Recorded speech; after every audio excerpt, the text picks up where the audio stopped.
waa xubinteennii ma ogtahay oo aynu ku soo qaadan doono macluumaad ku saabsan boqortooyada ingiriiska ma ogtahay in boqorka ama boqoradda ingiriiska maadaama iminka boqoraddii dhimatayba in marka ay safrayso ama uu safrayo ay la safraan dhakhtarkeeda iyo weliba 34 qof oo kale goob kasta oo ay tegayso.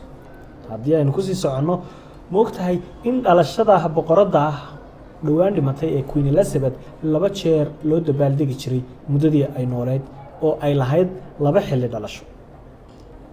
ma ogtahay in qoyska boqortooyada ingiriiska ay ka mamnuuc yihiin 13 kelmadood oo aynu ka xusi karno kelmadda sorry ama raalli ahow ama iga raalli ahow kelmaddaasi ay ka mid tahay inaan laga ogolayn ama ay mamnuuc ka tahay.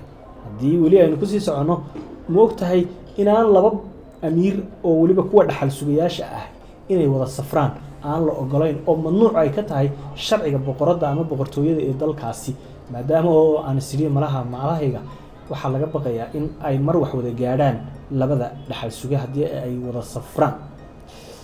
aynu ku sii soconay ma ogtahay in boqoraddii ingiriiska ee dhowaan dhimatay ama geeriyootay ay nacbayd urta toonta inkastoo ay tahay wax la naco. haddii aynu kusii soconnana dhismaha Santa oo isagu ka mid ah dhismayaasha ama qasriyada waaweyn ee boqortooyadu ay leedahay inuu yahay hadiyad xilliga Christmaska hadiyad ahaan loo siiyay qoyska reer boqor oo loogu talagalay xilligii hore.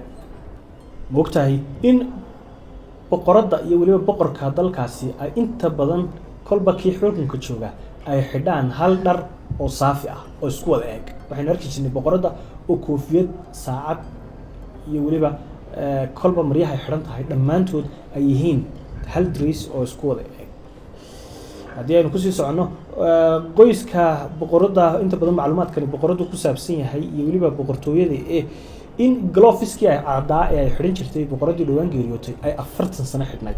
hablaha boqoradda ama boqortooyada ka soo jeeda ee qoyska dhammaantood ma ogtahay inaan loo ogolayn sida ay inta badan dumarka gaar ahaan kuwa reer galbeedka u fadhiistaan in lugaha la isdul saaro marka sidaydan oo kale loo fadhiyo ay mamnuuc ka tahay halka wiilasha boqoradana ama boqortooyadana iyagana ay mamnuuc ka tahay ilaa ay 8 jir gaadhaan in nigis loo xidho ama ay surwaalada hoos ka gashiga ay xidhaan.